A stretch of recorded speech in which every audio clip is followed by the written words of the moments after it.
Actually कार्यक्रम सकाळी होता, गुड मॉर्निंग पासून सुरुवात असा विषय होता डोक्यात, पण आता गुड आफ्टरनून झाले, त्यामुळे सगळ्यांना गुड आफ्टरनून.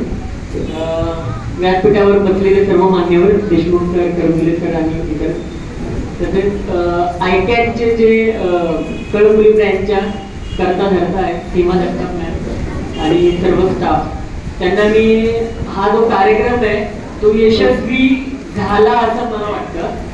कारण जेव्हा मी सकाळी 7ला इकडे आलो ना, तेव्हा हॉलवाल्याने 100च खुर्च्या लावलेल्या होत्या. त्याला वाटलं क्लासचा कार्यक्रम आहे, येऊन किती जण येतील. पण नंतर थोडीशी चुळबुळ झाली, पालक उभे राहिले, मुलं उभे राहिली, 150 खुर्च्या आल्या, परत 100 अजून वाढ, म्हणजे टोटल 100 वाढल्या.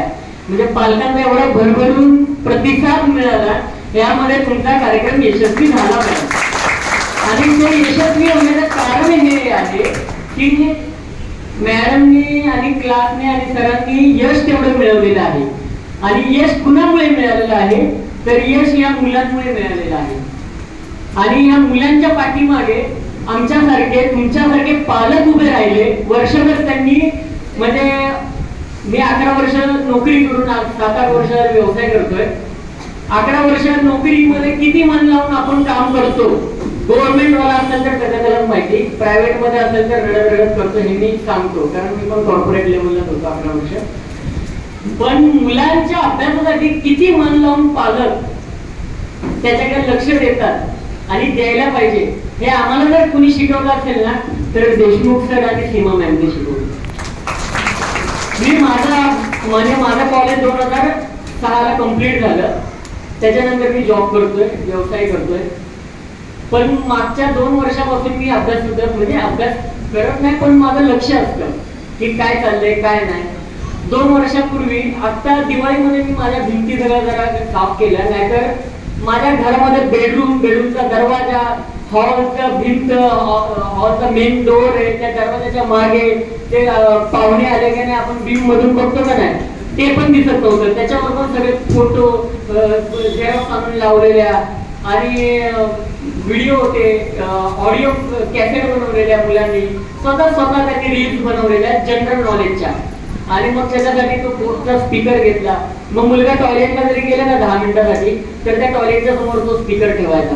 कॅसेट ऑटोमॅटिक चालू राहते. ती काय असतात त्याच्यात प्रश्न आणि त्याची उत्तर, जनरल नॉलेज. कारण जनरल नॉलेज हा असा विषय आहे की तो तुम्ही काय येईल ते सांगू शकत नाहीये. आता आपल्यापैकी कोणाला जर विचारलं तर जानकी ही कुठल्या, म्हणजे रामाची सीता ही इथं गाव कोणतं आहे तर कोण सांगू शकणार नाही, ते नेपाळमध्ये आहे. हे या मुलांना उत्तर द्यायचंय, शक्य आहे का? तर हे कशात नाही ना, तर हे सर आणि मॅडम सांगतील याच्यावर पूर्ण विश्वास ठेवा आणि त्याप्रमाणेच चाला. माझा दुसरा मुलगा पण आहे, जो आता फाउंडेशन बॅचला आहे. आता 1 वर्ष झालं, आता 2ऱ्या वर्षाच्या फाउंडेशन बॅचला आहे. मी बरेचसे पालक होतो. अर्णवचा कपूरथल्याला जेव्हा सैनिक स्कूलला निवड झाली, तेव्हा मला असं कळालं तिकडे गेल्यावर की आपण महाराष्ट्रीय लोक फक्त शिवाजी महाराजांचं, संभाजी महाराजांचं आणि मोठ्या नेत्यांची आपण नावं घ्यायला पाहिजे, ती आपली स्फूर्तीची स्थानं आहे. पण आपण आपल्या मुलांना तेवढा वाव देतो का? आपण आपल्या मुलांना तेवढं सूट देतो का? मोबाईल बघण्यामध्ये सूट नका देऊ. आपण आपल्या मुलांना स्वातंत्र्य देतो का त्यांचे निर्णय घेण्यासाठी, त्यांची क्षमता आहे दाखवण्यासाठी? आपण मस्त म्हणतो संभाजी महाराज मथुरेवरनं, दिल्लीवरनं, आग्र्यावरनं सुटका करून स्वतः स्वराज्यामध्ये आले. आपण आपल्या मुलाला घराच्या बाहेर खेळायला बिल्डिंगच्या खाली गेला तर 2-3 वेळा हाका मारतो तासभरामध्ये. आपणच आपल्या मुलांवर तो विश्वास दाखवत नाही, मग मुलं कशी पुढे जाणार? मग तुम्ही त्यासाठी हा विचार करायला पाहिजे की यूपी बिहारची मुलं का आहेत तिथे पुढे. त्याचं कारण आहे की तिकडचा जो क्षेत्र जे आहे ते शेतीपूरक नाहीये बिहारचं. मग ते लोकांचं काय आहे, कॉम्पिटिटिव्ह क्लास आहे. आज तुम्ही जर ठाण सर वगैरे हे जर बघाल तर तिकडे कॉम्पिटिटिव्ह क्लासचे खूप मोठा प्रश्न आहे. तिकडे अक्षरशः गोळीबार होतात एकमेकांमध्ये कॉम्पिटिटिव्ह क्लासमध्ये. पण महाराष्ट्रात कॉम्पिटिटिव्ह क्लास किती आहे हे शोधावे लागतात. आणि आमचं नशीब होतं की आम्हाला देशमुख सर आणि सीमा जगताप मॅम आणि आयकॅट ट्रेनिंग इन्स्टिट्यूट मिळालं.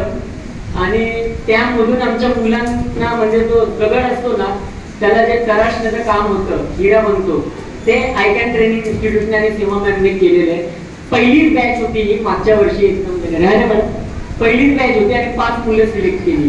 किती कष्ट असतील त्याच्या मागे.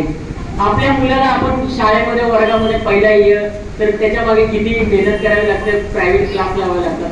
पण या क्लासचं वैशिष्ट्य हे आहे की हे सगळ्यांना बरोबर घेऊन जातात आणि तुम्हाला न मागता तुमचा मुलगा शाळेमध्ये पहिला येतो. आणि या क्लासचं वैशिष्ट्य असं आहे की या क्लासमध्ये जे शिकवलं जातं, भले इथे इतिहास, भूगोल, नागरिकशास्त्र शिकवलं जात नसेल, पण मुलं ते ऑटोमॅटिक कॅप्चर करतात आणि वर्गामध्ये पहिले येतात. त्यामुळे या क्लासमध्ये जर तुम्हाला आता जर भविष्यामध्ये मुलाला सैनिक स्कूलमध्ये जर पाठवायचं असेल किंवा जवाहर नवोदय विद्यालय असेल त्यामध्ये पाठवायचं असेल किंवा इतर कॉम्पिटिटिव्ह एक्झाम देऊन आयुष्यामध्ये पुढे जर त्याला वेगळा मार्ग स्वीकारायचा असेल तर मॅडमवर आणि सरांवर आणि क्लासवर पूर्णपणे विश्वास ठेवा आणि त्या पद्धतीनेच तुम्ही पालकांनी सहभाग घेऊन मुलांना सहकार्य करा, तरच तुमची मुलं पुढे जातील. धन्यवाद. थँक्यू.